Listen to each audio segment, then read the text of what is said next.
इयत्ता 9वीं विषय हिंदी शुरू है। विद्यार्थी मित्र हो, अभी आपके स्कूल की जो पहली यानी कि प्रथम घटक चाशनी कल ही समाप्त हुई है और आपने अच्छी तरह से सभी प्रश्न पत्रिका और विषय अनुसार उसके जवाब लिखे होंगे। अभी कुछ दिनों के बाद यानी कि अक्टूबर तक, अभी सितंबर शुरू हुआ है और अक्टूबर में जैसे कि जो प्रथम सत्र परीक्षा रहती है, प्रथम सत्र परीक्षा आने वाली है, इसलिए आपको जो आगे का अभ्यासक्रम है उसको पढ़ना है। अभी देखो, व्याकरण आपका शुरू है। पिछली बार अपने नाम यानी कि जिसे मराठी में नाम कहते हैं उसे हिंदी में संज्ञा कहते हैं। संज्ञा के प्रकार, सर्वनाम उसके प्रकार, उसके बाद विशेषण के प्रकार, ये आपने देखा, उसका अभ्यास किया। उसके अलग अलग जो उदाहरण भी आपने लिखे होंगे। उसके बाद अव्यय के भेद और उसके भी उदाहरण आपके हुए हैं। तैयारी बहुत अच्छी तरह से की होंगी और पढ़ाई भी अभी शुरू है। आज अपन काल और काल का परिचय देखेंगे। इयत्ता 5वीं से वर्तमान काल, भूतकाल और सामान्य काल, इन तीनों कालों का आपका अभ्यास हुआ है। इसी ये काल जो होते हैं,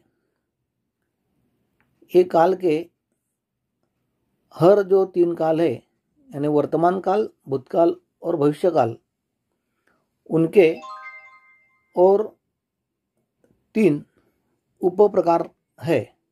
जैसे कि वर्तमान काल के सामान्य वर्तमान काल, अपूर्ण वर्तमान काल और पूर्ण वर्तमान काल, ऐसे 3 प्रकार है। सभी का अध्ययन अभी आप करने वाले हैं। जैसे कि आज देखेंगे सामान्य वर्तमान काल, सामान्य भूतकाल और सामान्य भविष्य काल क्या होता है। देखिए, क्रिया का काल, क्रिया यानी जो आप क्रिया करते हैं, काम करते हैं, जिस काम या क्रिया जब करते हो तो तब कौन सा काल होता है।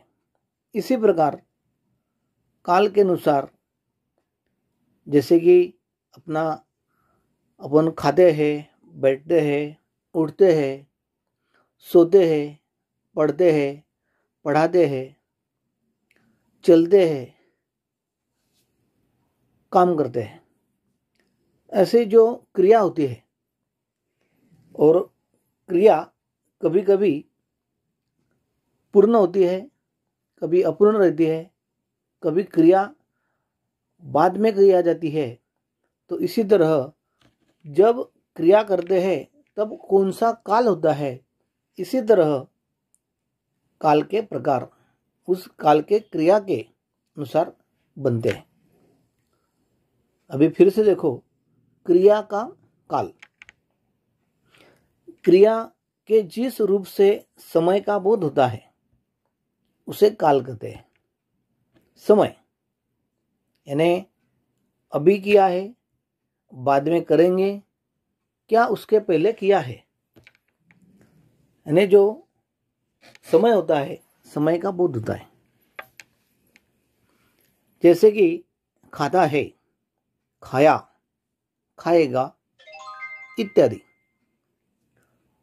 पहला देखो क, सामान्य वर्तमान काल, क्रिया के जिस रूप से यह बोध होता है कि कार्य बोलते या लिखते समय होता है, उसे सामान्य वर्तमान काल कहते हैं। क्रिया के इस रूप से यह पता नहीं चलता कि क्रिया पूर्ण हुई अथवा अपूर्ण रही है। उदाहरण के तौर पर जैसे मैं प्रार्थना करता हूं।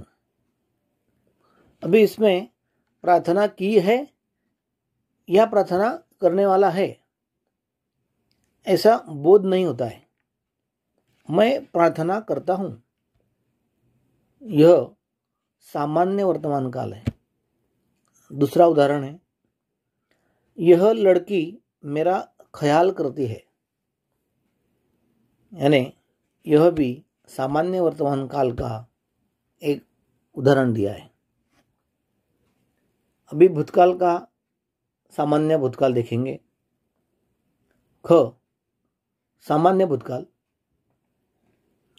क्रिया के जिस रूप से यह बोध होता है कि कार्य बोलते या लिखते समय समाप्त हुआ, उसे सामान्य भूतकाल कहते हैं। यानी जो क्रिया की है वो क्रिया हो गई है। क्रिया के इस रूप से यह बोध नहीं होता कि क्रिया बहुत समय पहले हुई, पूर्ण हुई अथवा अपूर्ण रही है। यानी कि क्रिया अभी हुई भी नहीं और उसका कुछ ही बोध नहीं होता। जैसे कि उदाहरण है, पहला उदाहरण, एक बहुरूपीय ने साधु का रूप बनाया। दूसरा उदाहरण है, वह घूमने चला गया।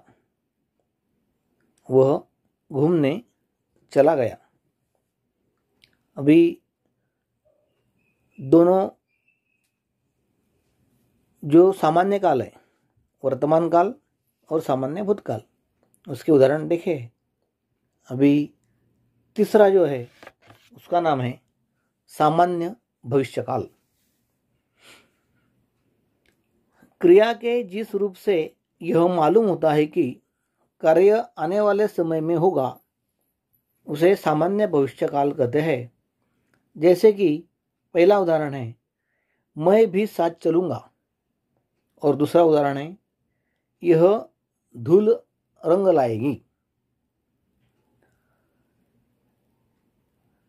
तीनों प्रकार अभी आपने देखे हैं, सामान्य वर्तमान काल, सामान्य भूतकाल और सामान्य भविष्यकाल। अभी